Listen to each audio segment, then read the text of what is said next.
Doctor साहब, parliament का मुश्तरका इजलास पीर को तलब कर लिया गया है। सदर मुमलिकत आसिफ अली जरदारी साहब जो है उस इजलास से खिताब भी करेंगे। कल होगा इजलास और रवायती तौर पे अगला जब पार्लिमानी साल शुरू होता है तो उससे खिताब करेंगे जरदारी साहब, लेकिन मुख्तसर खिताब होगा।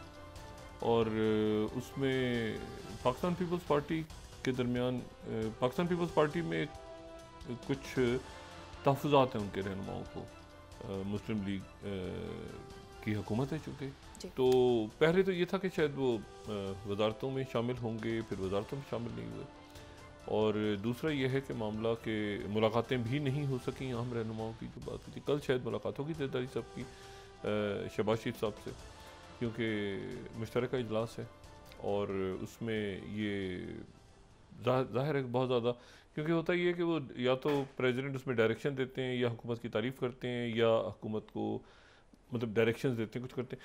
तो अब देखना है कि उनकी क्या बात हो। ज़ाहिर है हुकूमत का हिस्सा है पीपल्स पार्टी, तो वो तारीफ़ ही करेंगे और कोई हो सकता है कुछ सजेशंस भी दें अपनी तकरीर में। लेकिन यह है कि बहरहाल ये वजारतों पे और ये जो पॉलिटिकल ढांचा है इसमें तहफ़्फ़ुज़ात हैं अंदर काफ़ी ज़्यादा, वजारतों के ऊपर भी और बाकी मामलात के ऊपर भी। लेकिन ये है कि देखें ये कब तक चलता है, ये जो अरेंजमेंट है, और किस तरह चलता है और कैसे मुल्क को बुहरानों से निकालता है।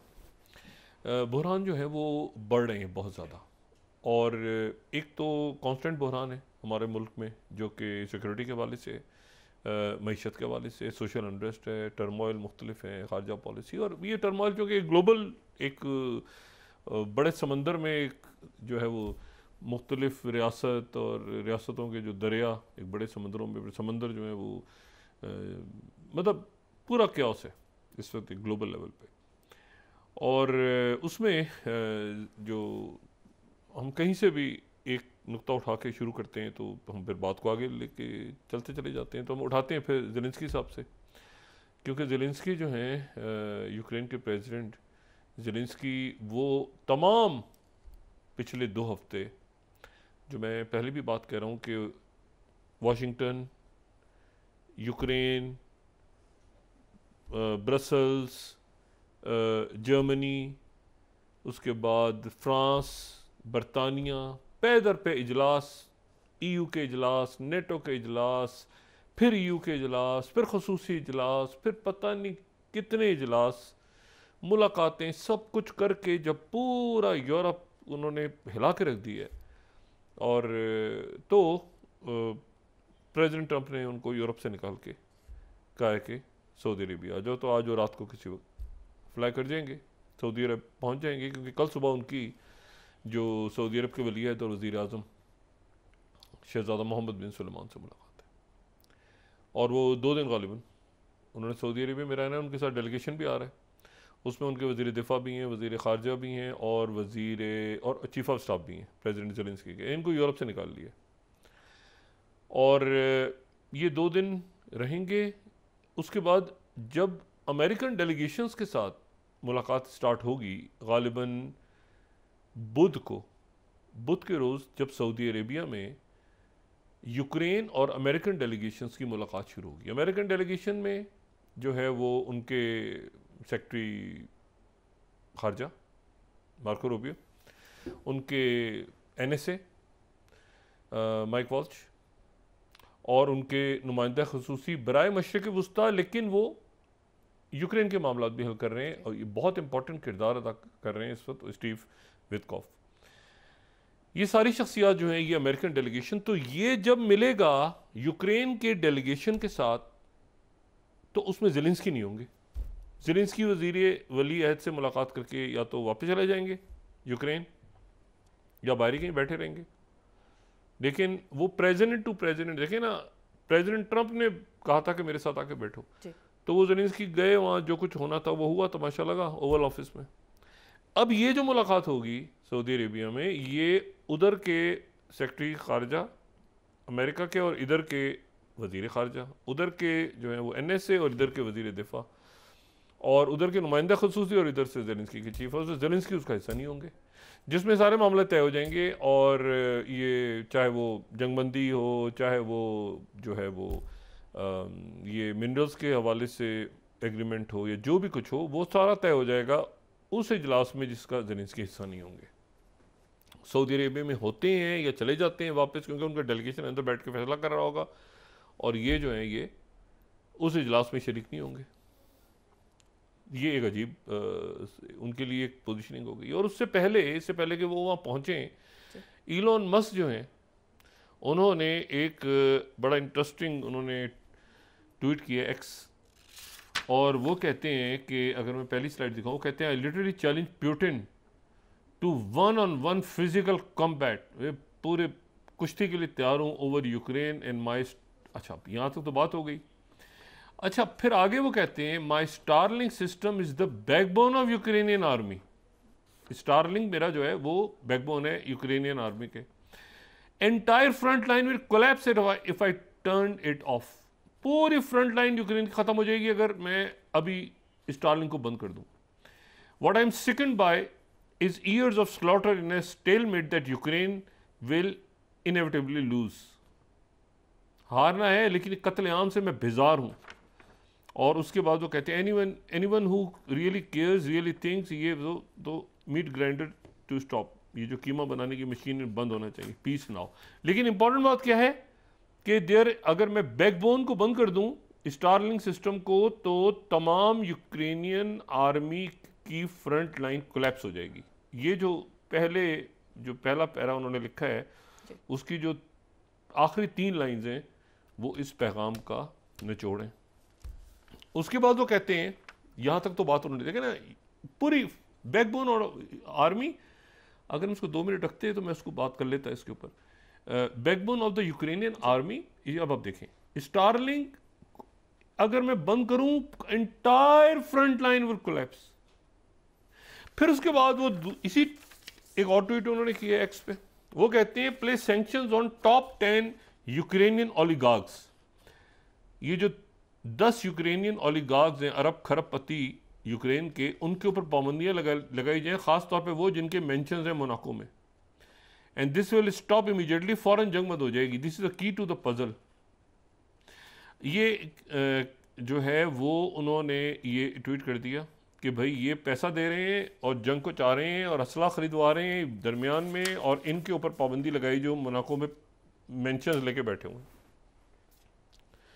अच्छा, ये स्टारलिंक जो है, स्टारलिंक अगर बंद होता है, ये फौरन जब ये मुलाकात शुरू होने जा रही है तो उन्होंने स्टारलिंक बंद करने का बात करी। इससे पहले इंटेलिजेंस कवर मुकम्मल तौर पर ख़त्म हो चुका है, साइबर कवर भी ख़त्म हो चुका है, फौजी इमदाद भी बंद हो चुकी है, और तेज़ी के साथ रशिया जो है वो आगे यूक्रेन के मुख्तलिफ इलाकों पर कब्जा कर रहा है। ये 2022 में जब जंग शुरू हुई थी यूक्रेन और रूस की, तो उसके 2 या 3 दिन के बाद जो है वो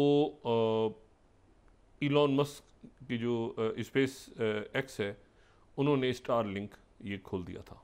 पहले तो उन्होंने ये प्रोवाइड की थी सर्विस, और ये तासुर था कि शायद वो मदद कर रहे हैं यूक्रेन की, लेकिन बाद में पता ही चला कि वो इसके चार्जेस ले रहे हैं, और चार्जेस लेने के लिए उन्होंने कुछ अरसे के बाद इसका मुतालबा किया था। और फिर जो है वो इन्होंने ये कहा था कि मैं इसको बंद कर दूंगा, मैं तो इसको फ्री में तो दिखा नहीं सकता, चला नहीं सकता बहुत अरसे। तो फिर ये हुआ था कि ये अक्टूबर 2022 में, 3rd स्लाइड में कोट कर दूं यहाँ पे, इन्होंने कहा था कि ही कैन नो लॉन्गर पे फॉर क्रिटिकल सैटेलाइट सर्विसेज, और पेंटागन से इन्होंने कहा था कि वो पैसे दें इसके। और फिर इसके बाद ये हुआ था कि ये जो है ये इन्होंने इसका पैसा जो है वो, एक तो कॉन्ट्रैक्ट साइन हो गया था पेंटागन के साथ बाद में, और फिर पोलैंड ने इनकी हेल्प करना शुरू की थी। पोलैंड ने बहुत बड़ा जो है वो ये कहा था कि हम इसका ख़र्चा बर्दाश्त करेंगे। अच्छा, और इसका ख़र्चा बर्दाश्त करेंगे और इसके पैसे देंगे, और पोलैंड ने इनकी हेल्प करना शुरू कर दी थी। इसमें पोलैंड आ गया था बाद में। अच्छा, पोलैंड, ये सारा यहाँ पे सिलसिला बना हुआ है, और पोलैंड के जो पोलैंड पे ज़रा हम रुकते हैं। पोलैंड पैसे दे रहा था सारे स्टारलिंक को, काफ़ी ज़्यादा जो उनके ये जो सिस्टम्स हैं, इसमें से कोई मेरे ख्याल से 19,500 कुछ 40-45 हज़ार में 19,500 के पैसे जो हैं, वो जो उनके स्पेशल सिस्टम्स हैं इनके, वो उनकी पेमेंट जो है वो पोलैंड कर रहा था। अच्छा, पोलैंड के जो प्राइम मिनिस्टर हैं, उन्होंने जो है एक बहुत अहम बयान उन्होंने दिया और उनका नाम डोनाल्ड टस्क है। वो ये कह रहे हैं कि पोलैंड को न्यूक्लियर वेपन्स बनाने चाहिए। पोलैंड को न्यूक्लियर वेपन्स बनानी चाहिए, न्यूक्लियर ऑप्शंस की तरफ पोलैंड को बढ़ना चाहिए। और हम इन हालात में जहाँ पे फ्रांस की तरफ कभी हम देख रहे हैं, कभी हम बरतानिया की तरफ देख रहे हैं, कभी हम किसी और मुल्क की तरफ देख रहे हैं, तो पोलैंड को न्यूक्लियर वेपन्स बनाने चाहिए अपने। पोलैंड जो है वो उसकी और रशिया की एक तारीख़ है और बहुत पेचीदा तारीख़ है। यानी इस तरह से है पोलैंड और रशिया की तारीख़ के, ये सदियों से, इनकी सैकड़ों सालों से बेशुमार जंगें हुई हैं। और एक दौर ऐसा भी आया कि जो पोलैंड यानी जो पोलैंड के लोग हैं, उन्होंने मॉस्को पे कब्ज़ा कर लिया था। ऐसा भी हुआ है। ये जंगें इतनी, और फिर उसके बाद जो है वो 19वीं सदी में, 18वीं 19वीं सदी में रशिया जो है वो पोलैंड के ऊपर आ गया और पोलैंड के ऊपर कब्ज़ा कर लिया। पोलैंड के अंदर फिर वो मुख्तलिफ़ तहरीकें चलती रहीं और पोलैंड दरमियान में ये हो गया था कि ये जो पिछली सदी के अख्ताम में, यानी पहली जंग अज़ीम से पहले, जो रशिया है वो पोलैंड को जर्मन सैटेलाइट स्टेट समझता था, क्योंकि जर्मनी के साथ मिल गए थे पोलैंड के लोग रशिया से आज़ादी के लिए। लेकिन ये हुआ कि जर्मनी हार गया, तो जर्मनी हार गया तो फिर रशिया आ गया, ठीक है। और उसके बाद रशिया आ गया तो फिर यहाँ पे जो है वो मामलात उलट पुलट हो गए। फिर ये हुआ कि वो पोलैंड के लोग जो हैं वो सोवियत यूनियन के साथ मिल गए, सोवियत यूनियन के साथ मिल गए कुछ अरसे, क्योंकि ज़ाहिर है रशिया आ गया, सोवियत यूनियन तो बाद में बना, रशिया आ गया। उसके बाद ये बड़ी कॉम्प्लेक्स हिस्ट्री है। उसके बाद ये हुआ कि इन्होंने जो है वो एक मरला ऐसा आया कि सोवियत यूनियन और जर्मनी ने मिलके ये 19 ये मेरे ख्याल से 1940 या 39 की बात है, सोवियत यूनियन और जर्मनी ने मिलकर पोलैंड पर हमला कर दिया। ऐसा भी हुआ है। और फिर उसके बाद जब, क्योंकि जर्मनी के साथ थे, तो जर्मनी जब शिकस्त खा गया, यानी वहाँ पे हिटलर और उससे पहले जो विमर स्टेट थी, तो उसके बाद ये हुआ कि जब, इसीलिए वो बात करती है ना, वो याल्टा कॉन्फ्रेंस में जब ये मिले तीनों, चर्चिल और रूजवेल्ट और जोसेफ स्टालिन, तो बात कहते हैं कि अक्सर जो है इनमें ये बात होती रही कि जी पोलैंड के अंदर, पोलैंड की जो वो है बॉर्डर्स हैं वो क्या होंगे। जोसेफ स्टालिन इस बात में इंटरेस्टेड थे कि पोलैंड जो है ना, पोलैंड और रशिया के, मैंने आपसे कहा ना कि बहुत पुराने इनके, और फिर ये हुआ कि वो पोलैंड का जो नक्शा है वो जोसेफ स्टालिन की मर्ज़ी के मुताबिक बना, और उसके नतीजे में ये हुआ कि अच्छा, जब ये जंगें दरमियान में होती थी ना, तो ये आखिरी जंग हुई ना, तो पोलैंड उसमें जीत गया, लेकिन बहुत सारे इलाके पोलैंड के हाथ से निकल गए। बेलारूस निकल गया, बेलारूस पोलैंड का हिस्सा था, बेलारूस, यूक्रेन, लिथुआनिया, ये इलाके निकल गए, ये उनकी स्टेट्स बन गए। तो बड़ी बड़ी कॉम्प्लेक्स हिस्ट्री है। लेकिन पोलैंड जो है ना, वो फिर जब ये सरजंग शुरू हुई तो उसमें आप देखें ना कि वार्सा पैक्ट, तो वार्सा तो पोलैंड में है, तो वार्सा पैक्ट और ये सारा जो हमें नज़र आ रहा है वो मुकम्मल तौर पर सोवियत ब्लॉक में चला गया। फिर खैर जब बर्लिन वॉल गिरी और उसके बाद सारे मामलात हुए, तो पोलैंड के अंदर हमेशा, क्योंकि एक तारीख़ी तौर पर, अच्छा इसका एक मजहबी एंगल भी है, पोलैंड और रशिया का जो तनाव है ना, इसका एक मजहबी एंगल भी है। मजहबी एंगल ये है कि जब ये हुआ था ना ग्रेट शिज़म, जो 1054 में जो ग्रेट शिज़म हुआ था, जिसमें दो हिस्सों में तकसीम हो गई थी ईसाइयत, और एक जो बन गया था, एक बन गए थे रोमन कैथोलिक, यानी जो रोमन चर्च से थे, और दूसरे जो ऑर्थोडॉक्स थे, जिनको सेंट कॉन्स्टेंटाइन या कुस्तुनतुनिया। तो जो पोलैंड था वो ये सन 990 या 91-92 ऐसे करके जो है ना, ये उसमें ये सबसे पहले ईसाइयत कबूल कर ली थी पोलैंड ने। लेकिन चर्च के साथ की थी, रोमन चर्च के साथ, जबकि ये उधर चले गए थे रोमन चर्च के साथ।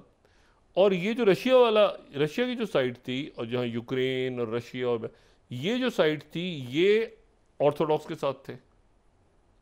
और ये जो है ये उस ज़माने में ये वो दौर है, पहले मैं बहुत दफ़ा इसका जिक्र कर चुका हूँ, लेकिन ये जो है ये अगर सेकंड मैप हम देखें ना उस ज़माने का, तो ये केविन रॉस, ये केविन रस किसको कहें, अगर केविन रस का इलाका होता था, बहुत बड़ा इलाका केविन रस का। और केविन रस की फोर्थ में हम देखें तो हमें केविन रस का एक बहुत बड़ा इलाका होता था। केविन रस से ही फिर लफ्ज़ रशिया निकला है।